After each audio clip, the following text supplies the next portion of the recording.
Okay, good morning students. चलिए हम लोग आज डिस्कस करते हैं क्लास 8 सब्जेक्ट साइंस चैप्टर 13 और साउंड के लिए ये दूसरा वीडियो हम लोग का होगा। पहले वीडियो में हम लोगों ने डिस्कस किया कि साउंड क्या होता है, साउंड का हमारे डेली लाइफ में उपयोग कहाँ है, क्या इंपॉर्टेंस है और कैसे साउंड प्रोड्यूस होते हैं, उसके प्रॉपर डेफिनेशन क्या हो सकता है। ठीक है, तो अब मेनली हम लोग समझते हैं कि साउंड जहां से भी प्रोड्यूस होगा तो सबसे पहले हम ह्यूमन बीइंग्स की ही बात करेंगे। ठीक है, और साउंड हम तक आया ये हम देख नहीं सकते। क्यों नहीं देख सकते? कि साउंड क्या होगा, साउंड इज, है ना। अब नेक्स्ट आप नोट्स बनाएंगे प्रीवियस वीडियो के बाद। आप जो लोग प्रीवियस वीडियो नहीं देखे हैं, ये इंपॉर्टेंट टॉपिक है, उसको देख लेंगे, इसके बाद ये वीडियो देखेंगे। ठीक है, तो साउंड जो है, साउंड को हम क्या कहेंगे, sound is not visible. Okay, sound is not visible. It is only feel. आप सिर्फ इसको फील कर सकते हैं, ये विजिबल आइटम्स नहीं है, इसको हम लोग देख नहीं सकते। ठीक है, तो प्रोड्यूस कैसे होता है अब हम लोग अगला पॉइंट देखेंगे कि sound produced in human. Heading बनाएंगे इसको, sound produced, okay, produced in human, ये हेडिंग आपका होगा। कैसे साउंड प्रोड्यूस करते हैं ह्यूमन में।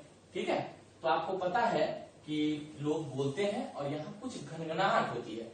आप बोलते समय यहाँ आप टच करके देखो, लगेगा कि कुछ वाइब्रेट कर रहा है, कुछ वाइब्रेशन हो रहा है।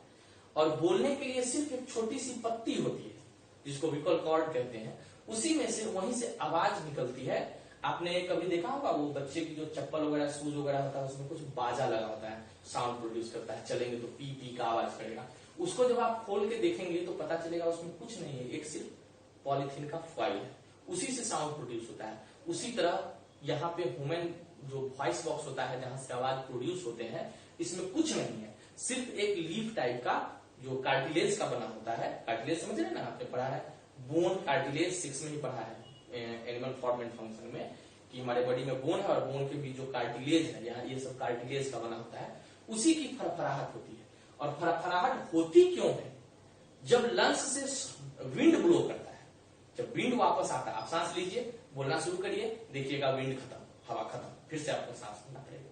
ठीक है, तो सांस दो स्थिति में, एक तो नॉर्मली और एक बोलते समय सांस हम लोग लेते हैं। ठीक है, तो यही कॉज है साउंड ऑफ प्रोड्यूस कैसे होगा कि देखिए, the human body, the human, okay, the human produced, okay, the human produced sound, okay, the human produced sound because vibration of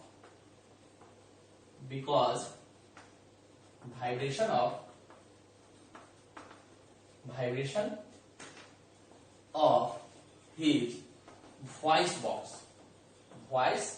box। ठीक है, ह्यूमन साउंड इसीलिए प्रोड्यूस करते हैं क्योंकि यहाँ पे वॉइस बॉक्स लगा हुआ है। ठीक है, वॉइस बॉक्स लगे हुए हैं, या हम वॉइस बॉक्स को दूसरा एक और हम लैरिंग्स के नाम से जान सकते हैं। Voice box is also known as larynx. ठीक है, हम लोग जब डाइजेस्टिव सिस्टम पढ़ते हैं उसमें फैरिंग्स पढ़ते हैं, और जब रेस्पिरेटरी सिस्टम पढ़ते हैं तो उसमें लैरिंग्स पढ़ते हैं। ओके, तो वॉइस बॉक्स को हम इसका दूसरा भी नाम हम लोग जानते हैं। कहाँ है ये, है ना, voice box is situated, okay, situated upper part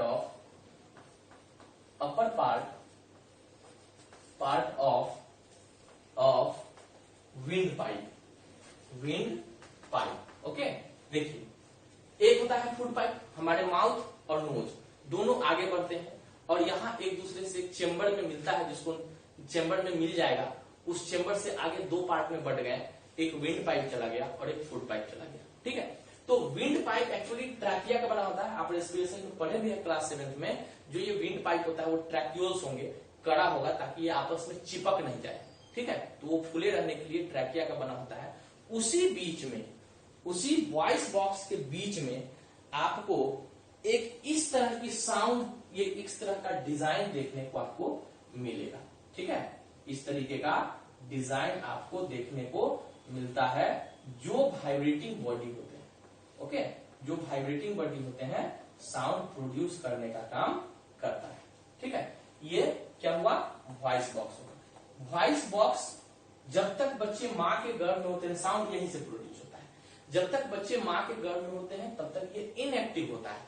लेकिन आप देखते हैं, आप जानते होंगे कि जन्म के कुछ ही देर बाद बच्चे रोते हैं। जब रोते हैं दैट मीन्स जब जन्म के बाद बच्चे रोते हैं दैट मीन्स सब कुछ ठीक ठाक है।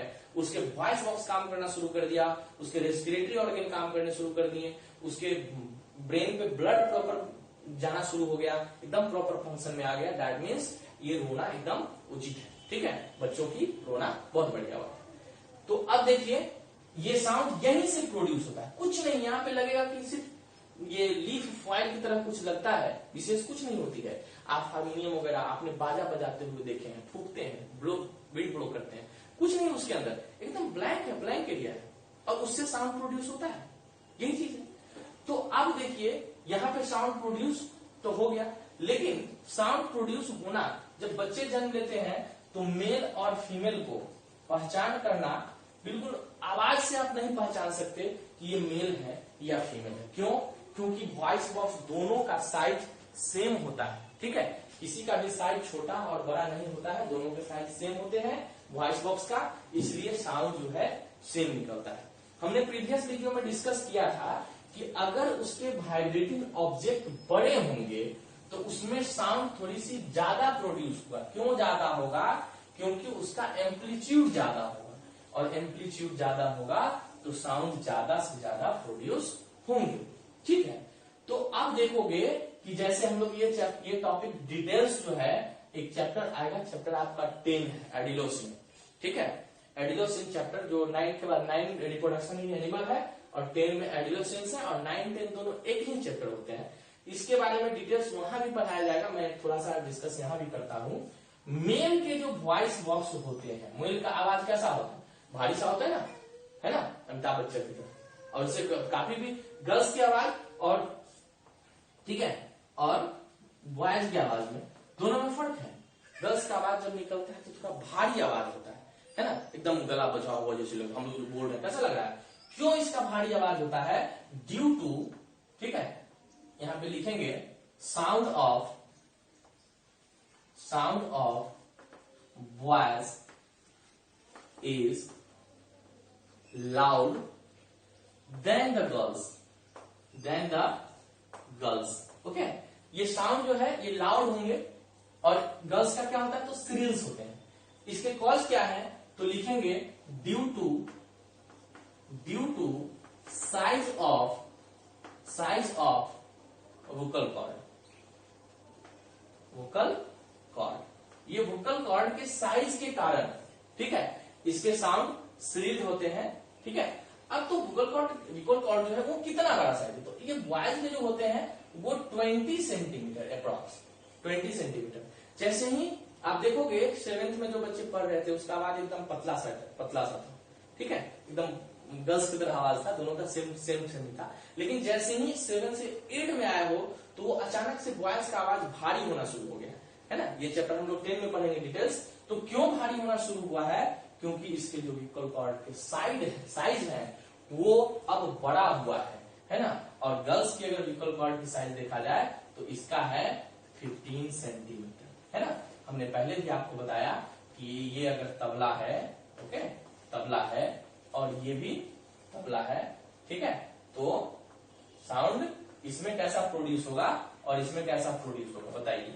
दोनों में, इसमें धम-धम की आवाज आएगी, इसमें टन-टन की आवाज आएगी। क्यों आएगी?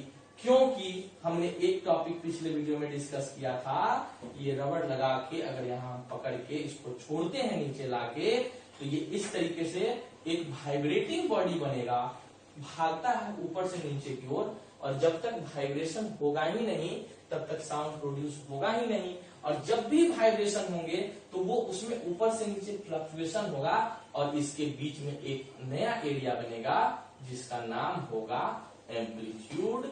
आपने पिछले वीडियो में भी देखा था, ओके, एम्पलीट्यूड। तो अब आप बताइए कि कि एम्पलीट्यूड इसका बड़ा होगा या इसका बड़ा होगा। ऑब्वियसली आप कहेंगे कि एम्पलीट्यूड इसका बड़ा होगा।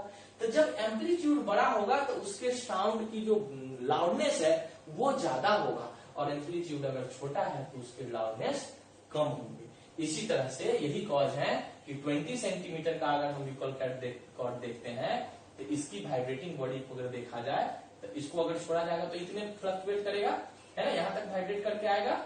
लेकिन अगर आप 15 सेंटीमीटर के इक्वल कॉर्ड को अगर देखा जाए इससे छोटा, तो इसकी जो वाइब्रेटिंग होगी वो यहां तक आएंगे।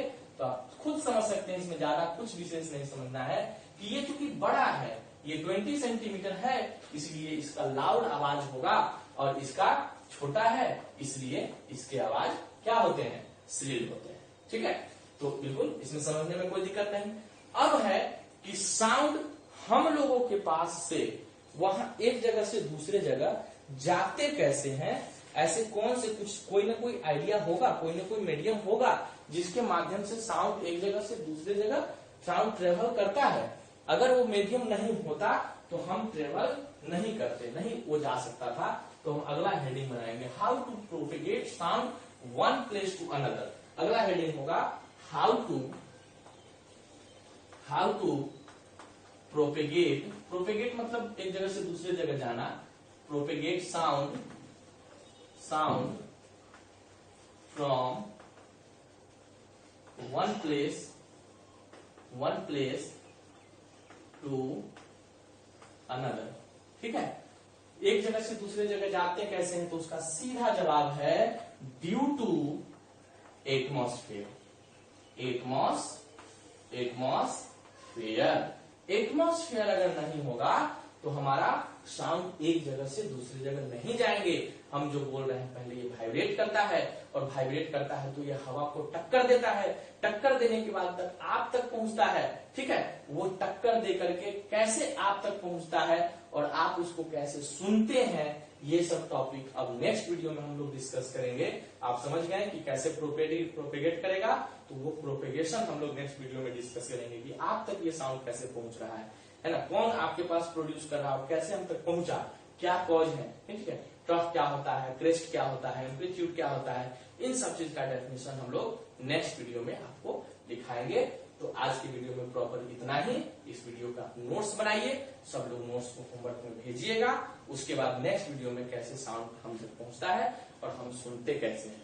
ठीक है, क्लास 8 में आपको 2 डायग्राम होते हैं। टॉपिक फिजिक्स का होता है, लेकिन ह्यूमन बॉडी के 2 डायग्राम होते हैं, एक हमारे ईयर का और एक हमारे आईज का, क्योंकि ये हमारे साउंड चैप्टर का टॉपिक है और ये हमारे लाइट चैप्टर की टॉपिक है। तो दोनों ह्यूमन बॉडी को हम लोग फिजिक्स में 8 में ही पढ़ते हैं और फिर से 10 में भी पढ़ते हैं। साउंड तो 10 में नहीं पढ़ते हैं, साउंड 9 में पढ़ते हैं, लाइट को फिर 10 में पढ़ते हैं। उसमें human I and colourful world एक अलग से चैप्टर ही बना हुआ है। ठीक है, तो इन सब चैप्टर को हम नेक्स्ट वीडियो में डिस्कस करेंगे। Okay, take care, good bye. आप नोट्स इसको मन से बनाइए। ओके।